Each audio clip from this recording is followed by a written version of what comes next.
This makes me laugh because looking back at it, it was so stupid. When I first started training calisthenics, I made every mistake in the book. So over time, I decided to fix them. The bad form, the ego training, skipping progressions, everything. But fixing those mistakes taught me a lot more than I expected. In this video, I'm going to break down every calisthenics beginner mistake I've tried fixing, how it held me back, and how I finally overcame it. Going back in time and thinking about how I first started, the first skills I tried learning was the handstand and the muscle up. Now thinking back to when I was actually training the muscle up, I wasn't doing any progressions. I skipped all the progressions for the muscle up and I was trying to do the muscle up way too early. I was neglecting the basics because I wanted to get the muscle up. And this is a mistake because I had no foundation. I plateaued so fast because I didn't have the strength and coordination to be able to do the muscle up. Especially with the muscle up, if you do not have enough strength for it, you will neglect the actual form of the muscle up to just get up there. And doing that, you have to get one arm over and then the other arm across. I used to do this for some time and you can injure yourself so easily. I was so lucky to not injure myself doing it that way. So how did I actually fix this problem? Well, it was quite basic. I went back to the basics. I stopped rushing progressions and I actually began focusing on progressions, increasing the volume in my progressions as well to see that extra bit of progress. The moment I stopped rushing and started mastering the basics, everything started to click. My strength went up, my shoulder joints stopped hurting, and everything actually started to feel achievable. So going from someone that was neglecting progressions and the basics just to rush to get the muscle up, to someone that actually took their time with the basics, mastering the basics, doing the actual progressions for the muscle up, to have a solid foundation when actually attempting the skill, actually allowed me to overcome this mistake. Does this sound like your workout?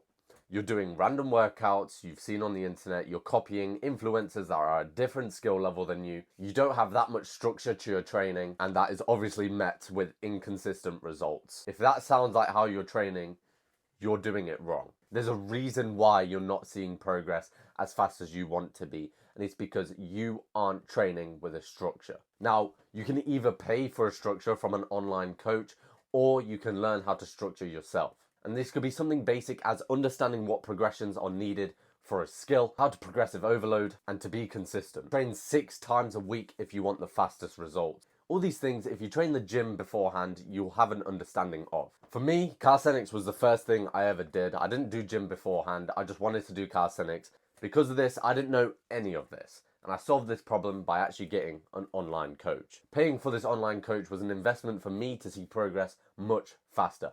And once I had this coach to help me step by step and actually structure how I work out, I saw a day and night difference between my training and progress. Now, I'm not saying you need to go out and buy an online coach, because you can very much easily do this yourself. It might take you a little bit longer than usual because obviously you're learning the ropes. But once you know how to structure your workouts and you start seeing progress with it, you're going in the right direction. I had this problem for a while. Before I had a plan, I'd actually just show up and wing it. And because of that, every week felt the same. Once I began following a structured routine, I began to see progress I could actually track. This makes me laugh because looking back at it, it was so stupid how I'd begin my training sessions without stretching. Why do I need stretching? My actual stretching is doing the exercises. I don't need stretching. The karma from stretching hit me hard. I ended up injuring my left wrist so bad, it had me out of the game for almost 6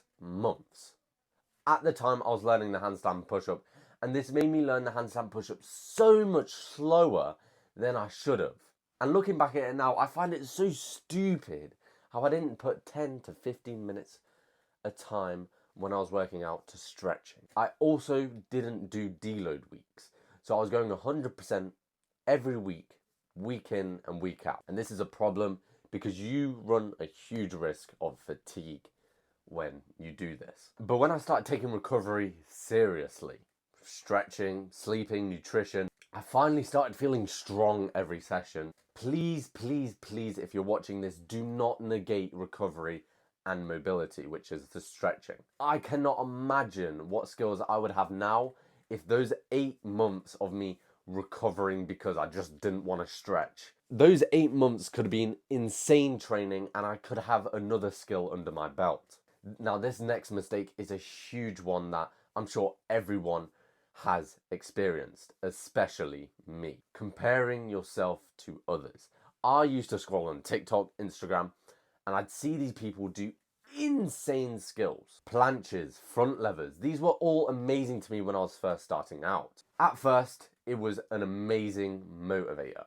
It's actually what got me into training calisthenics. I saw a guy do a planche on 4 fingers, and that was a main reason why I started. As you're doing it, as you're training calisthenics and you're struggling to see results, but then every day, every other second of the day when you're eating, when you're on the toilet and scrolling, and you see these people do these skills, it makes you wonder, what am I doing wrong? And it ends up killing your motivation.